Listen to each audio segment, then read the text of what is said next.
바닥에 있는 월척 종목을 낚아보는 시간입니다. 강태공 전문가와 함께합니다. 어서 오십시오. 예, 안녕하세요. 네, 자 오늘은 또 어떤 종목을 가져오셨을지 기대가 되는데요. 자, 첫 번째 키워드부터 띄워주실까요? 이 친구는 PD야. 네, PD 친구 있으십니까? 아니, 없어요. 없어요? 저희 PD님이랑 친구인 것 같던데. 아니, 정확히 제가 좀 더 어리기 때문에 그래요. 친구는 아니고 형 동생이랑 봐야겠죠. 아, 좋습니다. 네. 좀 사회생활 철저하게 합니다. 아, 예. 되게 좋아하는 것 같아요, 지금. 어떻게 형님에게 어떻게 친구를 하겠습니까? 예. 말씀드리고 어쨌든 이렇게 뭐 우리가 친구들끼리도 막 이 소개를 막 시켜줍니다. 시켜주면서 보통 이제 이 나이가 먹다 보니까 우리가 정말 어렸을 때는 이 친구에 대해서 순수하게 소개를 했다라고 하면은 요즘 막 직업을 막 소개시켜줘요. 그래서 이 예. 친구도 뭐 하는 친구, 이 친구 뭐 하는 친구 그러다 보니까 이 친구 또 PD인 거예요. 그럼 뭐라 합니까? 또 얜 PD야, 얜 PD 이렇게 얘기한다고요. 그래서 네. 그런 기업입니다. 이 PD인 친구를 소개할 때 쓸 수 있는 기업이에요. 좋습니다. 자, PD들은 적어도 이 종목을 절대로 잊어먹진 않을 것 같습니다. 자, 띄워주실까요? 그렇습니다. NPD, NPD야. 네, PD라는. 근데 사실 뭐 기업 이름을 뭐 이렇게 지었지만 정확히는 뭐 PD랑은 뭐 아무런 상관도 없는 네. 아무런 없는 기업이고요. 이제 시청자들도 다 아실 거예요. 네. 자, 사실 어떤 뭐 기업입니까? 예. 이 기업 같은 경우 이제 뭐 스마트폰 이제 OLED용이라고 표현을 하죠. 그래서 OLED용이라고 표현을 하면서 이제 이 한마디로 반도체라든지 디스플레이 이런 쪽으로서의 좀 이제 섹터 모멘텀이 엮이는 기업이다라고 좀 보시면 좋고요. 그다음에 뭐 저련기판 관련되어 있는 모멘텀으로도 해가지고 최근에 뭐 AI 섹터로도 엮으려고 하면 엮을 수 있는 기업 중에 하나가 이 NPD라는 기업이에요. 사실 뭐 지금 시장에서 이 NPD 뭐 당장에 오늘 내일 뭐 다음 주를 봤을 때는 이슈만 놓고 봤을 때는 올라가야 될 모멘텀이 조금 부족할 수 있어요. 하지만 길게 봤을 때는 이 종목이 오히려 바닥에서 저가 매수의 기회가 될 수밖에 없는 게 아마 키워드를 보시면 좀 이해가 될 거다라고 좀 말씀드리면서 키워드 네. 한번 같이 보고 가도록 하겠습니다. 좋습니다. 자, 오늘 이 NPD라는 종목을 왜 가지고 오셨는지 자, 모멘텀을 좀 살펴보겠습니다. 아, 아이폰 얘기가 가장 먼저 나오는군요.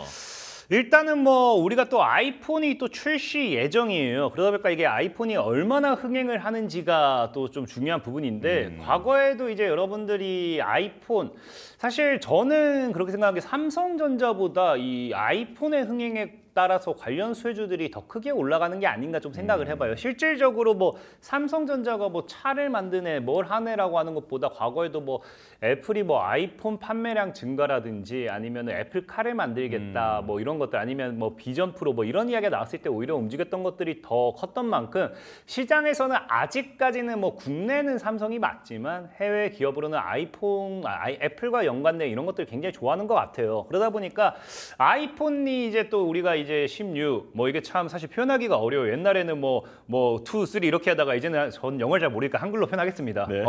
이제 16을 출시한다고 하는데 예.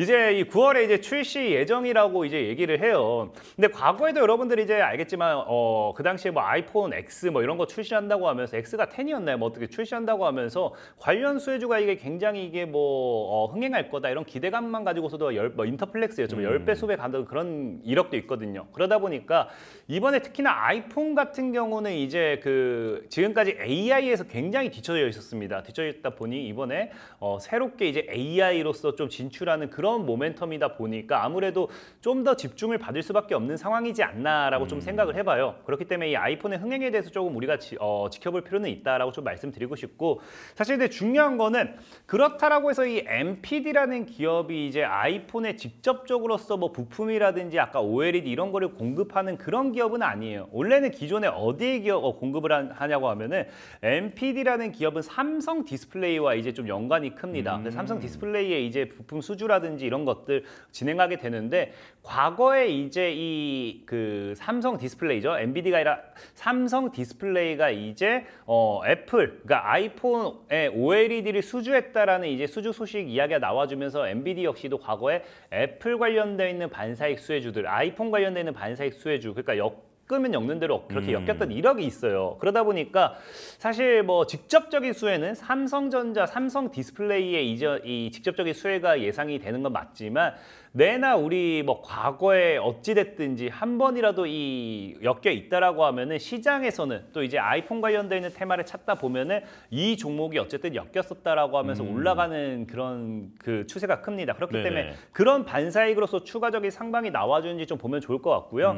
자, 그리고 이제 중요한 거는 이제 또 이제 삼성 스마트폰 사업 부분 호조, 이 부분이 사실 제일 중요한 게 뭐냐고 하면 아까 앞서도 얘기했지만 삼성 이 엔비디라는 기업은 애플의 직접적인 이런 반사익 모멘텀보다는 삼성 디스플레이 관련돼 있는 부분으로서의 이런 이 반사익 수혜가 더 크다라고 말씀드렸어요. 그렇다라는 거는 사실상 이러나 저러나 이제 삼성전자라는 기업이, 삼성이라는 기업이 앞으로의 실적을 얼마나 끌어올리느냐가 중요한 건데, 최근에 사실 이 반도체, 삼성전자가 신고가 랠리를 이제 2020년도에 갔을 때 그렇게 갈 수 있었던 이유는 반도체 열풍보다는 스마트폰에 대한 인기, 그 당시 이제 폴더블 폰이라든지 플립폰 이런 것들이 막 갓 출시가 되면서 스마트폰에 대한 열풍이 엄청나게 불러일으켜지면서 이 스마트폰 사업 부분의 호조로서 삼성전자가 신고가를 기록할 수 있었던 그런 상황이었습니다. 네. 근데 지금 같은 경우는 사실상의 이 삼성전자 주가의 상승 탄력이 좀 제한되는 부분이 뭐냐고 하면은 아까 방금 얘기했던 것처럼 기존 삼성전자의 신고가는 이 스마트폰에 따른 이 반사익, 실적 이런 수혜로 올라갔다라고 하면은 지금 이제 이 현재로는 이 최근 여러분들 알다시피 AI 관련되어 있는 반사익, 그러니까 반도체 섹터에 의해 가지고 최근에 이제 뭐 보릿고기였다 하다가 반도체 이런 쪽으로서의 실적이 굉장히 좋아지면서 삼성전자의 실적이 좋아진 거지 스마트폰이 아직까지는 부진한 부분이었거든요. 근데 최근에 이제 이 갤럭시 새로운 이 시리즈 출시들과 함께 삼성전자의 스마트폰 관련돼 있는 실적 부분도 굉장히 많이 올라오고 있다라고 이야기를 해요. 그러다 보니까 역시나 삼성전자 자체적으로서의 실적 기대라든지 스마트폰 판매 부분의 호조로서의 주가 상승을 기대해 볼 수 있는 거고요. 거기 추가적으로 뭐 할 수 있다.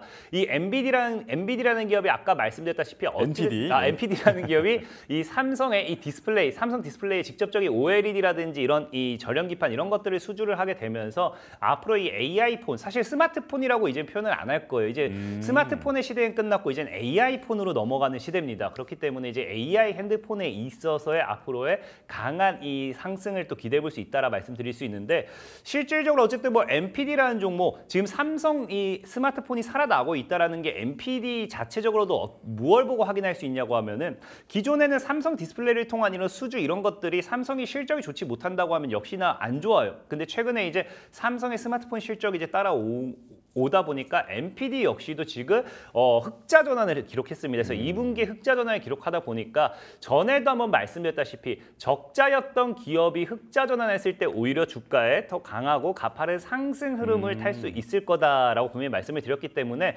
그런 부분에 있어서 역시나 실적 이런 걸 좀 보면 좋아요. 그러니까 아까 얘기했다시피 지금 뭐 당장에 가기에는 사실 시장에서 보고 있는 게 뭐 최근에 이제 그 코로나라든지 이런 것들 이제 질병 관련되어 있는 아니 원숭이 두창이라든지 이런 것들이 좀 많이 이슈가 되고 있어요. 아니면은 미국 대선. 그러니까 이런 것들과는 완전히 별개다 보니까 지금 당장 뭐 내일 올라갈 거예요. 다음 주에 올라갈 거예요. 이렇게 얘기할 수는 없지만 아이폰 이제 출시가 되고 나서 그러니까 9월 달에 출시가 된다라고 하면은 출시 임박 기대감이 나와줄 수도 있고 아니면 출시하고 나서 판매량이라든지 이런 것들에 대한 기대감이 나와줄 수도 있는 거고요. 그다음에 이제 또 연말로 갈수록 이제 삼성전자의 스마트폰 부분 호조에 의해서 삼성전자 주가 상승이 NPD라는 기업의 또 주가 상승으로도 연결될 수 있다라고 보면 좋고요. 또 그런 과정에서 제가 전에도 얘기했다시피 지금 NPD라는 종목이 공모가 대비해서 약 50% 정도 이제 하락을 했습니다. 그렇기 때문에 전에도 얘기했지만 공모가까지는 시간이 걸려도 한 번은 올려칠 거고 그 한 번을 기다렸다라고 했을 때 지금 자리에서 2배 정도도 올라갈 수 있는 게 NPD라는 차트 종목이다 말씀을 드릴 수 있고, 차트적으로 본다 하더라도 이제 NPD라는 종목이 지금 보시면 아시겠지만 공모가는 사실상에 지금 약 한 5천 얼마였어요? 5,400원인가. 그러니까 정확히 이제 반토막까지는 아니죠. 반토막까지 밀렸다가 지금 다시 올라온 추세고요. 예. 정확히는 이제 5천 얼마기 때문에 2배라기 보기는 어려워요. 그럼에도 제가 2배를 얘기할 수 있는 게 뭐냐고 하면은 지금 NPD라는 종목이 3,000원 구간대 강한 저항을 맞고 있거든요. 그래서 이 3,000원을 뚫어주는 게 중요하기 때문에 지금 자리에서 3,000원 아래서는 여러분들이 얼마든지 매수 포지션 공략을 해봐도 좋다라고 생각하고 있습니다. 그래서 이 3,000원대만 잘 뚫어내준다라고 하면은 지금 사실 이런 게 신고가 패턴으로 연결된다고 하면 6,000원까지가 열려 있어요. 그렇기 때문에 사실 목표 가격도 2배로 봐도 충분하지 않나 좀 생각해보고 있고 손절 가격 같은 경우는 지금 자리에서 봤을 때 NPD라는 종목이 2,000원 정도대를 깨지 않는다라고 하면은 얼마든지 들고 가셔도 좋을 것 같다 좀 말씀을 드리겠습니다. 예, 아이폰 그리고 삼성에도 이제 엮일 수 있는 그런 테마 이제 NPD에서 말씀해 주셨는데 오늘 그 차트를 저도 잠깐 보니까 오늘 장중에 잠깐 한번 피를 치며 쐈다가 또 이제 약간 이제 하락 반전을 하더라고요. 강태공 전문가가 언급한 이후에 또 주목받는 경우가 있다 보니까 자, 이 종목도 한번 관심 있게 보셨으면 좋겠습니다. 자, 이제 다음 종목 볼게요. 키워드부터 볼까요? 벽과 산밖에 없다. 이건 아마 종목을 좀 아시는 분들은 바로 알 것 같습니다. 이건 진짜 종목을 알면은 바로 할 것 같고요. 제가 이 종목을 볼 때마다 느낀 거예요. 이게 왜냐고 하면은 제가 이게 뭐 사실 지역 비하라고 생각하시는 분이 계실 수도 있는데 그 지역 네. 비하가 아니라 저는 이제 실질적으로 대한민국 이 남성으로서 이제 이 군 복무를 다하다 보니까 저는 예. 이제 우리 이제 훈련소를 저 논산으로 갔습니다. 예, 예. 논산 출신 이제 남성분들이 보면서 다 아실 거예요. 제가 진짜 그때 맨날 한 달 5주 교육받아서 내내 생각했던 게 뭐밖에 없냐고 하면은 진짜 수류탄 그거 1분 던지려고 완전 군장으로 한 3시간 걸어갔다 3시간 돌아오고 하루 종일 걸어만 다녀요. 근데 그러다 보니까 있는 게 논과 산밖에 없어요. 논과 산밖에 없어서 논산이다 그러거든요. 그러니까 진짜 이것도 벽과 산밖에 없지 않나. 그거밖에 안 떠올라요, 진짜로. 그러니까 이제 논과 산이 있어서 논산이면 벽과 산이 있으니까 벽산일 거 아니에요. 자, 띄워주실까요? 맞습니다. 그렇습니다. 네, 뻔하디 뻔한 네, 너무 벽산입니다. 이거밖에 없는 것 같아요. 자, 어떻게든 안 돼요. 어떤 기업인지 소개해 주시죠. 일단 벽산 같은 경우는 요즘에는 사실 잘 모를 그냥 어르신들은 다 알 거예요. 옛날에는 이제 뭐 아파트도 있었어요. 그렇죠. 아파트도 있었기 예. 때문에 아시는 분들이 있을 거고 사실 요즘에는 서울권에서 제가 다니면서는 잘 못 봤던 것 같아요. 그러다 보니까 많은 어리신 분들은 모를 수도 있는데 어쨌든 이제 기본적으로 이 벽산이라는 이 기업 자체는 이 건축 자재를 생산하면서 이제 건설 업 쪽으로도 이제 엮이는 그런 기업이에요. 그러다 보니까 이 건설이라는 건 사실 여러분들이 다이나믹하게 당장에 이 종목이 뭐 내일 상한가 갈 거예요, 다음 주에 상한가 갈 거예요 이런 기업이 아니라 꾸준하게 그냥 우상향하든지 꾸준하게 우하향하든지 둘 중 하나로만 가야 되는 기업 중에 하나가 건설업입니다. 근데 저는 일단 이 벽산이라는 기업이 지금 꾸준하게 우상향으로 갈 수밖에 없는 부분이 분명히 존재한다라고 좀 생각해보고 있고요. 그런 부분을 이제 키워드를 보면서 좀 설명드린다라고 하면은 다들 좀 이해를 하실 거라 생각을 좀 말씀드릴게요. 좋습니다. 자, 벽산에 대한 모멘텀 찾아볼까요? 아, 종전 재건주. 네. 일단 이게 사실 제일 크죠. 이제 여러분들도 알다시피 이 우크라이나와 러시아 간의 전쟁이 지금 진짜로 오히려 너무 많이 더 퍼지고 있는 상황이라 생각을 해요. 그러니까 이러다 보니까 많은 분들이 진짜로 이거 이러다 전쟁이 더 커지고 뭐 제3차 세계대전 뭐 이런 것까지 가는 게 아닌가 얘기하시는 분들 많을 겁니다. 실질적으로 최근 이번 연도만 놓고 본다 하더라도 이제는 제가 이게 좀 나쁜 편이라 늘 얘기했잖아요. 우리 주식하는 사람들 입장에서는 초창기에나 이제 관심을 주고 관련주를 사지 사실은 이제 신경도 안 쓴다. 분명히 말씀을 드렸었고 지금에도 사실 러시아와 우크라이나 전쟁이 이번 연도에는 거의 그냥 뭐 전쟁을 하는지 끝났는지 뭐 이런 것도 모르는 분들이 많을 정도. 왜냐하면 뉴스가 어느 정도 묻히거든요. 처음에 러시아 우크라이나 전쟁이라는 뉴스가 나왔던 거는 분명한 거는 이게 큰 사건이기 때문에 지금도 작은 건 아니에요. 큰 사건이기 때문에 터졌다가 이제 주식하는 사람들 입장에서는 이 관련주를 막 사다 보니까 우크라이나 전쟁 뭐 관련되어 있는 모멘텀 수혜주 이런 게 뉴스가 막 나오기 시작할까 아는 거고 어느 순간 이제 묻힌다라고요. 그러다 보니까 사실 이게 많이 묻혔던 모멘텀인데 최근에는 진짜 보면 이제 우크라이나가 다시 공격을 진행하면서 러시아 뭐 오늘도 뭐 다리 폭파했다 뭐 했다 이야기가 나올 만큼 이 맹공격을 퍼붓고 있습니다. 예. 근데 이런 이유가 사실은 진짜 뭐 전쟁에 대한 이 확전이 중요한 게 아니라 그 전에도 한번 말씀을 드렸지만 이제 그 슬슬 종전 이제 막바지 협상에 다가온다 이거죠. 그러니까 협상을 하려고 하면은 우크라이나 입장에서도 러시아 입장에서도 서로가 포기해야 되는 게 있어요. 사실 포기한다는 거는 러시아 입장에서는 뭐 포기라 편하긴 그렇지만 우크라이나의 이 땅을 이제 침략했던 땅을 얼만큼 내어줄 것인가가 그렇죠. 중요한 거고 우크라이나 입장에서는 얼만큼 되돌려 받을 것인가가 중요해요. 그럼 똑같은 뭐 10%의 비율을 돌려받는다 하더라도 이 땅을 얼마나 많이 회복하느냐가 사실 우크라이나 입장에서 더 중요하거든요. 그렇기 때문에 서로 이제 땅을 러시아 입장에서는 땅을 더 많이 빼앗기 위해서 맹공격을 펴붓는 거고 우크라이나 입장에서 마지막으로 땅을 조금이라도 회복하기 위해서 맹공격을 퍼붓다 보니까 이제 사실 전쟁의 막바지에 다다랐다 이런 이야기가 많습니다. 그렇다는 건 뭐예요? 이런 전쟁의 막바지와 수혜주와 함께 이제 종전에 대한 기대감이 나오겠죠. 이제 종전이 나온다라고 하면은 우리 너무나도 간단해요. 이제 전쟁으로 망가진 것들, 망가졌으니까 뭐 해야 돼요? 건설을 다시 만들어내야 돼요. 뭐 그 사람들이 이제 이거 나 몰라라 하고 진짜로 그냥 풀떼기 뜯어먹고 살 것도 아니고 음악 지어서 살 것도 아닌 이상은 건설을 해야 된다는 거예요. 근데 문제는 무엇이냐? 건설을 하기에는 당장에 우리나라도 6.25 전쟁이 터지고 나서 이제 끝나고 나서 다른 나라의 지원이 있었기 때문에 여기까지 올라온 것이지 그 당장에 모든 걸 다 잃어버린 그 나라에서 이 전쟁 자원 물자를 지원한다는 건 어렵습니다. 그렇기 때문에 종전의 가장 큰 수혜주는 사실 이 각각 기업들로 해가지고 전 세계적으로 이런 이 재건에 있어서 지원을 해주는 기업들이 돼요. 사실 예. 여기서 제일 큰 거는 건설업이 사실 제일 클 수밖에 없다라고 좀 보시면 좋고 그러다 보니까 이런 건축 자재 관련되어 있는 모멘텀들 건설업에 있어서 건축 자재를 생산한다든지 판매한다든지 이런 기업들이 가장 우선순위 되는 부분이다 좀 보시면 좋고 또 추가적으로 사실 재건 관련되어 있는 모멘텀이 아니라 하더라도 건설 같은 경우는 여러분들 알다시피 이제 이 네옴시티 프로젝트라든지 전 세계 중동 쪽으로 봤을 때 제2의 중동 붐이 불 거다 이야기가 나올 만큼 사실 이 제2의 중동 붐이 언제 올지는 모르겠어요. 뭐 작년부터 재작년부터 계속해서 불 거다 얘기만 하는데 중요한 거는 언젠간 분다라는 거예요. 언젠간 분다고 하면은 그 언젠가와 함께 그 당시에도 우리 과거 2000년도 엄청 극초창기 때도 보면은 건설 업종들이 진짜 그냥 이렇게 가다 갑자기 이렇게 씁니다. 그러니까 이 지금도 이제 갑자기 중동 붐이 불었을 때는 말도 안 되는 속도로 올라설 수 있기 때문에 지금부터라도 준비하는 게 맞지 않나라고 좀 생각을 해보고 있고요.